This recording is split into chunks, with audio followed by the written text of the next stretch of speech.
Hi everyone, welcome back to part 3 of chapter 26.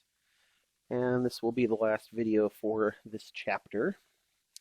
And we only have one topic that we really need to discuss, and that is the resistance expression. And we've already derived this expression to show us that the resistance of a given object will depend on its length, its cross-sectional area, and then rho is the resistivity of the material.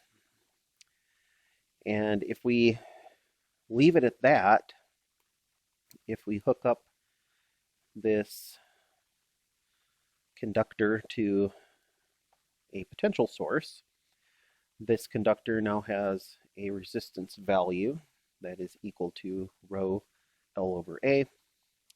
We can then apply Ohm's law to the expression after we introduce the potential of a battery, and we can use Ohm's law to tell us what the current is going to be that travels through that conducting material. Now, one of the things that happens as our charge is moving through this conductor as a result of the resistance is that the charge ends up bouncing around and colliding with different atoms, maybe different charges along the way, and each one of these collisions is going to produce some friction and some heat. And we've already discussed the topic of energy dissipation in the form of power, which can be related to the current times the potential difference, or we can use I squared R, or we can use V squared over R. Those were the three power expressions that we had previously. But there's another thing that we have to consider, which is that before all of this heat energy can dissipate out of the conductor, a lot of that heat energy will be absorbed by the material itself, at least for a short amount of time. And when we think about heat, by definition, heat is the transfer of thermal energy. And we have a tendency to incorrectly think of heat and temperature as being the same things. And they're not. They are related, but they're not exactly the same thing. Temperature is an average measure of the kinetic energy of the system.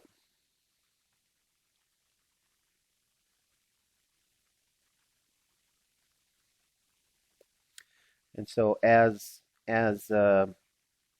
thermal energy is generated and absorbed by the atoms that are within the material itself, those atoms gain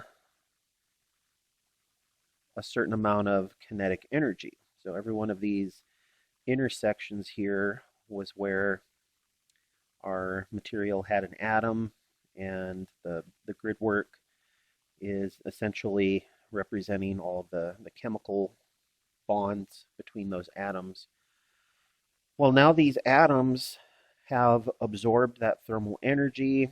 It's been converted to a kinetic energy, which is going to cause each of these individual atoms to essentially vibrate back and forth throughout the lattice.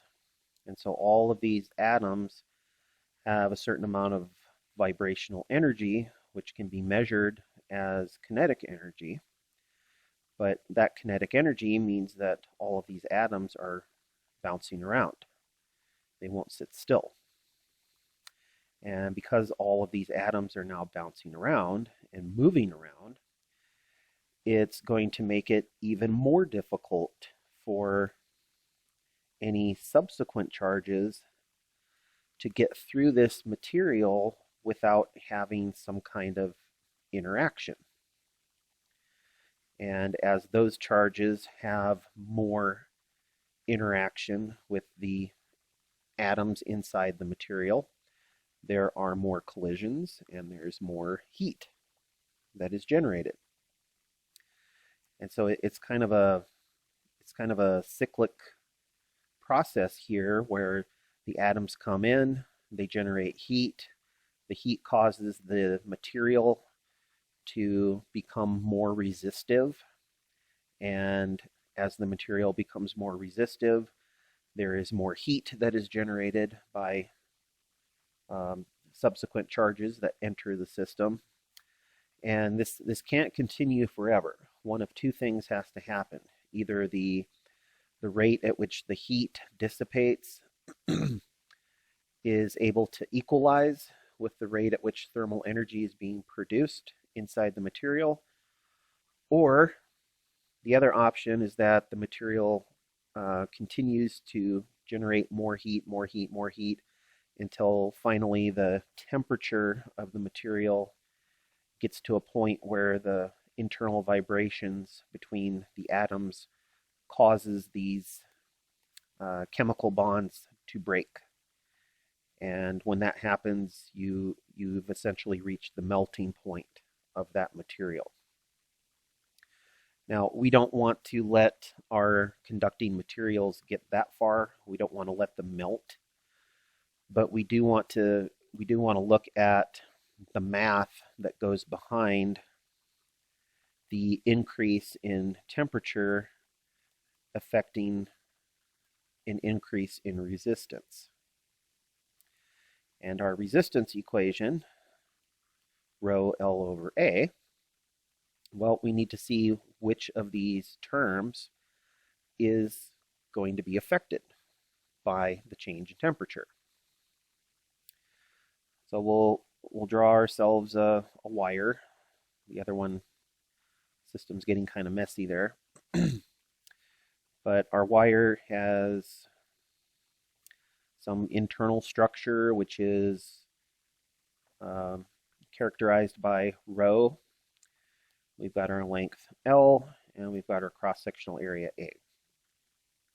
Now, what happens to a material when the temperature increases? Well, we're definitely going to see all of the atoms inside the material start vibrating back and forth more and more. And as these materials vibrate, that has a direct effect on the resistivity of this material.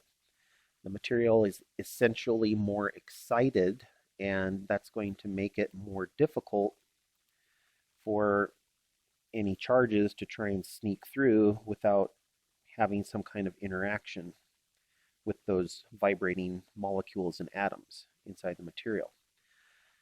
Another thing that happens when temperature increases, all of the kinetic energy that these atoms and molecules have, they're bouncing around in all directions, and in a sense, these atoms and molecules will be forced to space themselves out over a greater volume.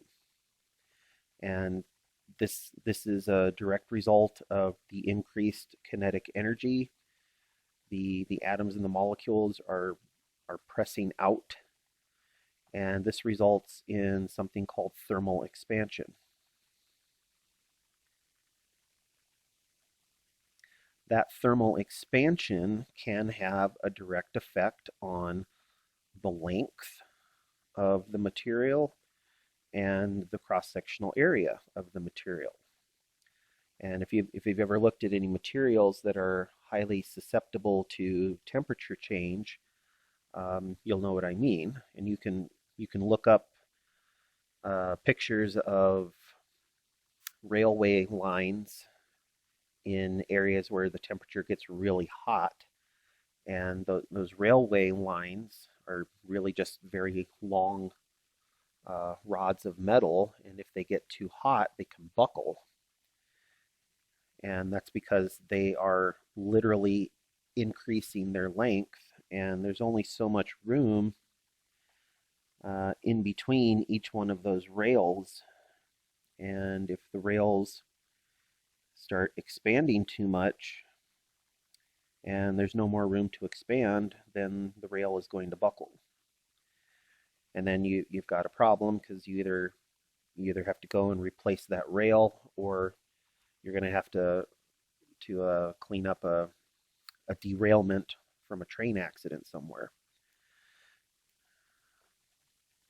So it looks like all three of the entries in our expression could be affected by an increase in temperature.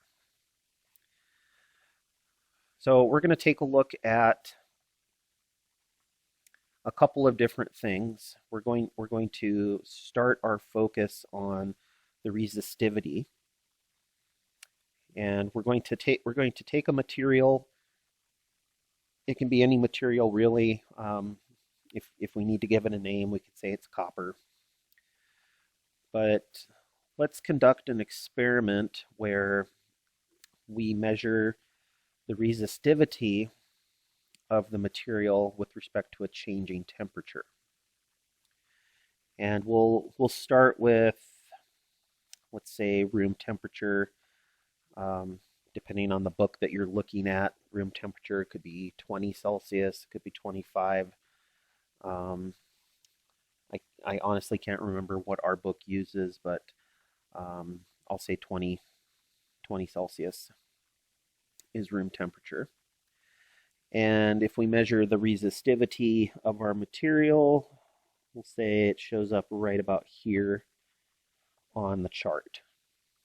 And so we're going to call this the initial resistivity of the material at 20 degrees Celsius.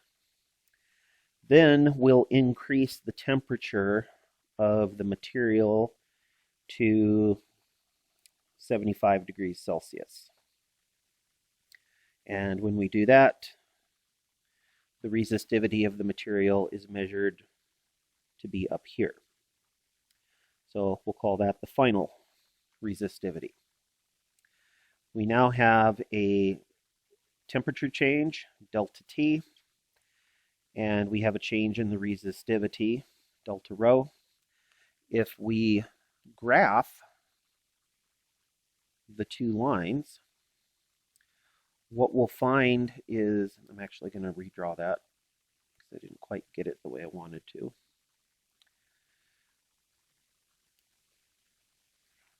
Oops. Come on. I'm going to redraw this graph. Right about there. Right about there. Okay, that looks better. So we're going to draw this graph, and this still is not working right. Let me, I'll try it again. Sorry. Sometimes the stylus does not want to behave. Actually, I'll do this. I'll draw the graph first, and then I'll put the lines in. So we have some initial and final temperature value, which again, we listed those as 25 and 75 Celsius. We then get corresponding resistivity values.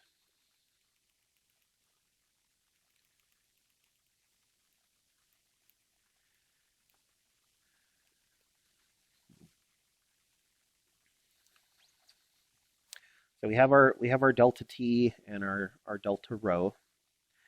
And if we look at the ratio between those two, algebraically, that is just the slope of the line that has been drawn. And I do have the intercept of this slope way down here, at the 0 mark, and this would technically be at absolute 0. Because the only way that we could have absolutely 0 resistivity would be if we were able to lock all of the atoms and molecules of our material in place. And if that were the case, then our charges would have no problem sneaking through without bumping into things. No matter how cold we get something, there's always going to be some amount of internal thermal energy and kinetic energy. And so those atoms are constantly bouncing around and moving around, which means there's always going to be a certain amount of resistance. But if we can bring that resistivity down to 0, then we have a resistance of 0. And this is where we get into the area of superconductivity. Now again, this is a subject that is better suited for an advanced level course. But our main interest is right here with the slope of the graph. Because if we can measure the slope of the graph, then we can put together an equation that will tell us what we can expect for the change in resistance of a given material if we change its temperature. So we have our difference in resistivity over the difference in the temperature. And if we look at this graph, you might notice that the graph itself, it almost looks like it's got a tiny little bit of curvature to it, and that was intentional. The resistivity of most materials is not completely linear. There is a little bit of a curvature to it. But if we can keep the temperature interval relatively small, then the slope of the function that exists between those 2 points looks very linear. And so the only time that we have to really worry about our function no longer being linear is if we start looking at very extreme temperature changes within the material. But even then, the curvature of the function may not be that drastic that we need to worry about it, and we could still use the linear approach as sort of an estimate of what to expect in the system. So that's what we're going to do.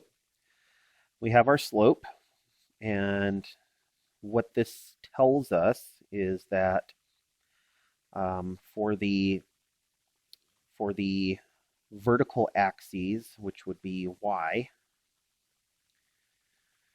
the equation of a line is mx plus b. And as we said, the intercept is going to be 0. So b is the intercept of our function, that's 0. We have y is the resistivity at any given temperature. The slope is the change in resistivity over a given temperature range. And then x would be the horizontal component, or the temperature in the system. Well, what we need to do now is we need to figure out how are we going to put all of this together into a single expression. And the points that I have chosen for the initial temperature, the final temperature, the initial and final resistivity values, those were just random selections on this graph. What I'm more interested in is what will be the value of this slope. And well, that's right there in front of us. It's the ratio of all of those terms. But I would like to give that ratio a name. And this slope that we've just drawn out is going to be unique to the material itself. So our material, in this case copper, would have a certain change in resistivity with respect to temperature. Other materials, maybe silver, iron, chrome, as long as it's a conducting material, will have different ratio values with respect to changing resistivity and temperature. And we're going to call this ratio alpha, and alpha will be the temperature coefficient of the material. So alpha measures the rate of change of our resistivity with respect to temperature. Now, when it comes to the absolute zero on our graph, right now I have things listed in terms of Celsius, and that's okay, except that on a graph like this, Celsius does not achieve absolute zero at 0 degrees Celsius. If I want this to be a more exact representation of what's happening, then I need to switch my temperature measurements over to Kelvin, which would be the absolute scale. The nice thing about Kelvin is that it uses the same magnitude of unit as what Celsius does. So one Kelvin is equal to 1 Celsius. So one unit of Kelvin is equal to 1 unit of Celsius. But the difference in the two, 0 degrees Kelvin is minus 273 point something Celsius. That would be the conversion that we would have to use. But if we just switch over to Kelvin, then we don't have to worry about that. And another great thing about that is that I don't even have to convert these values here. We said that we wanted to start at room temperature, 25 Celsius, go up to 75 Celsius. We don't have to convert these to Kelvin, because at the end of the day, we're going to be taking the difference in those values. And because we have the same magnitude of unit, delta T as measured in Celsius is going to be the same as delta T measured in Kelvin. I have a difference of 50 degrees. So delta T of 50 is the same for Celsius as it is for Kelvin. Okay. So we've got that part. And the reason we need to use Kelvin is twofold. Number one, so that our graph can actually go to the 0 point for our y-intercept, but also because our alpha, our temperature coefficient, is probably going to use Kelvin in its measure.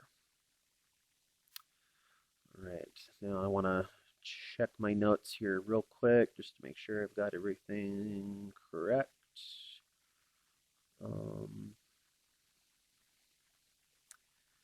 Okay, so far so good. And then we can now put all of this together into a single expression. The change in the resistivity that we see up here in our expression is going to equal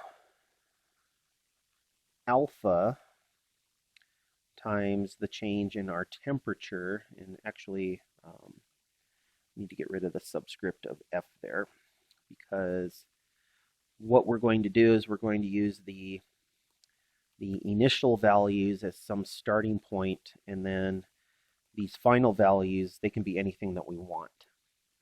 We started at 25 Celsius and went to 75 Celsius, and there would be some corresponding resistivity value for room temperature, and so we would want to solve for that resistivity value at 75 degrees. So that's what this final value is going to be.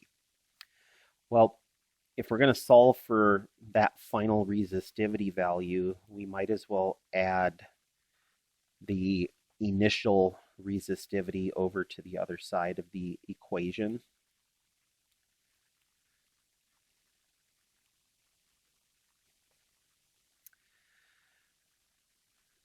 And let's see, what else do we have here?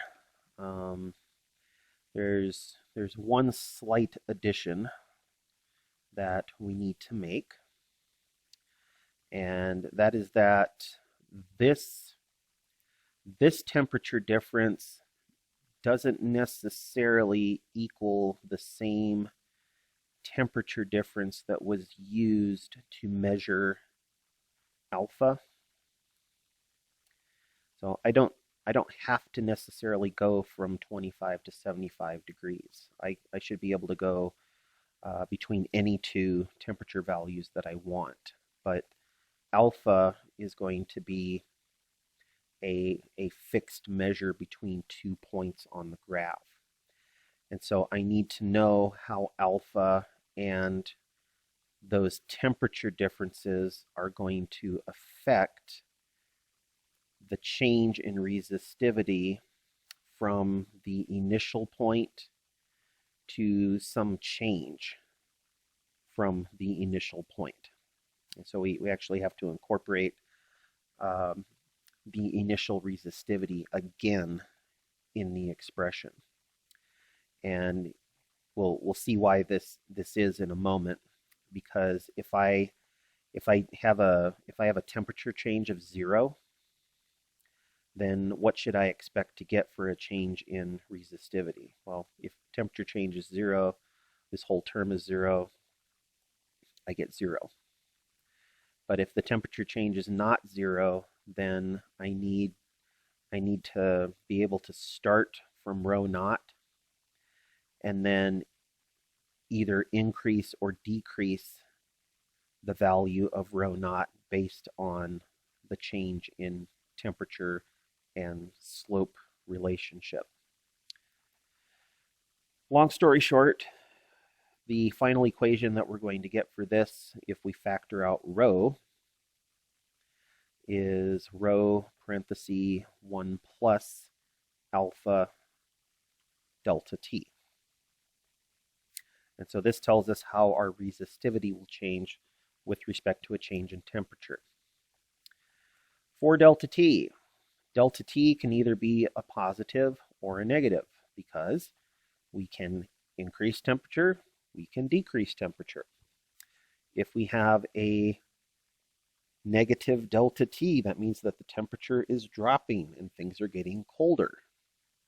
Cold is good for electronics. It reduces the resistance, and so it will reduce the resistivity of our material. Now that we have our expression for the change in resistivity, we need to see how that's going to affect the resistance of our material. So let's start with an initial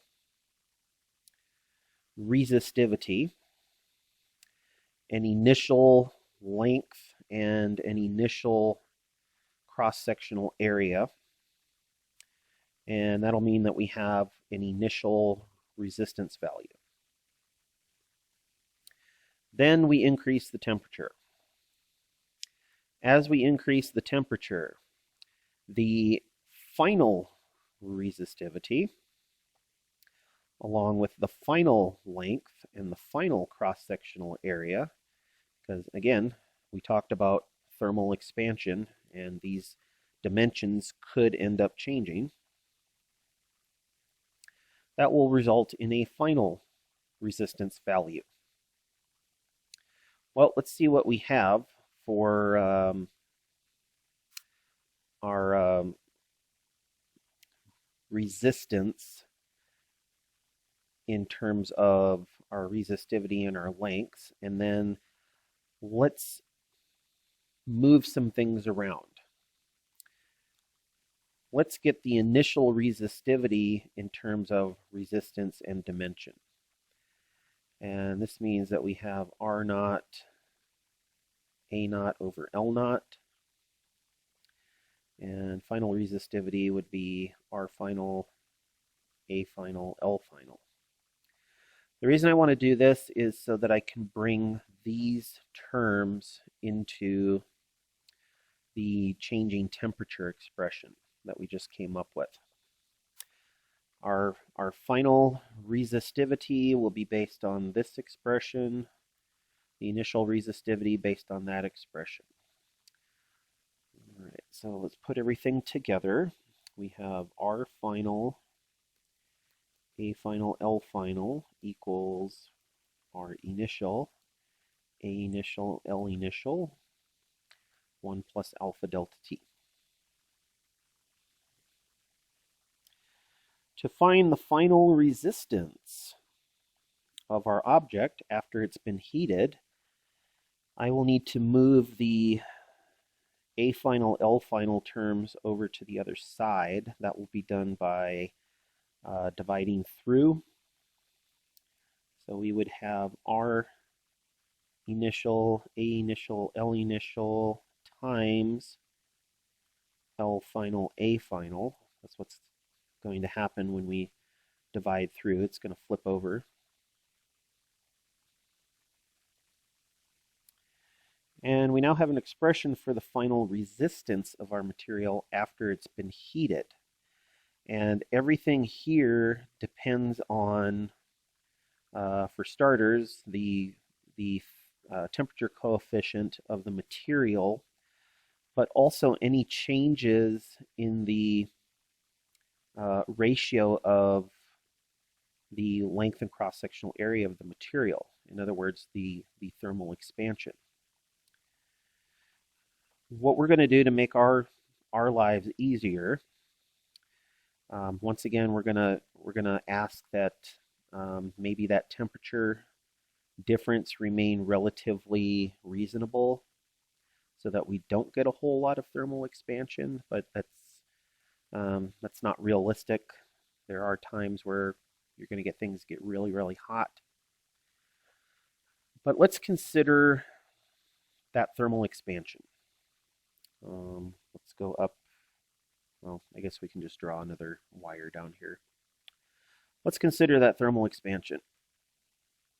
The thermal expansion was occurring because all of the atoms inside the material had gained a lot of extra kinetic energy, and all those collisions that they were inducing because of that extra energy was causing the material to expand. Well, the expansion of that material, there are some exceptions to this rule, but the expansion of the material should be relatively uniform in all directions. In other words, these atoms should be pushing outward with relatively equal amounts along the x, the y, and the z directions. And that means that the rate at which the length of the material changes should be relatively equal to the rate at which the cross-sectional area changes. That means that this product of the ratios, if the rate at which things are changing is to be relatively equal, then the ratio of initial geometric ratio to the final geometric ratio should be relatively 1-to-1. And if those ratios are relatively 1-to-1, then this whole term is going to reduce down to 1.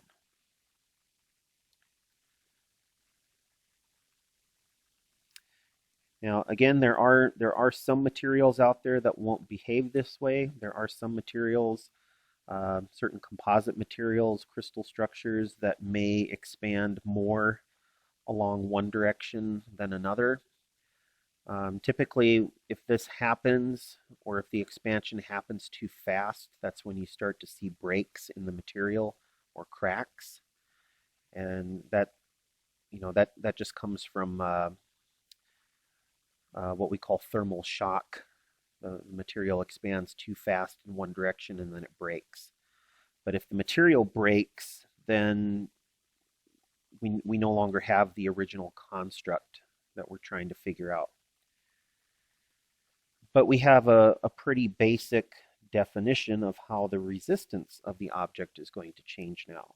And it's really no different from the resistivity equation that we had up here. Turns out that we can replace the resistivity terms with resistance terms without too much of a hassle. But again, if we can keep that temperature range relatively low, all the better.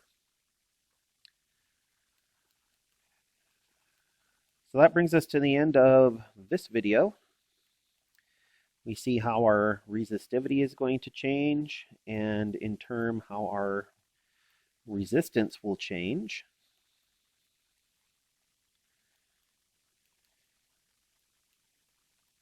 And we can now move on to chapter 27 material and start incorporating resistors into circuits. And then we'll see what happens from there. So, see you in chapter 27.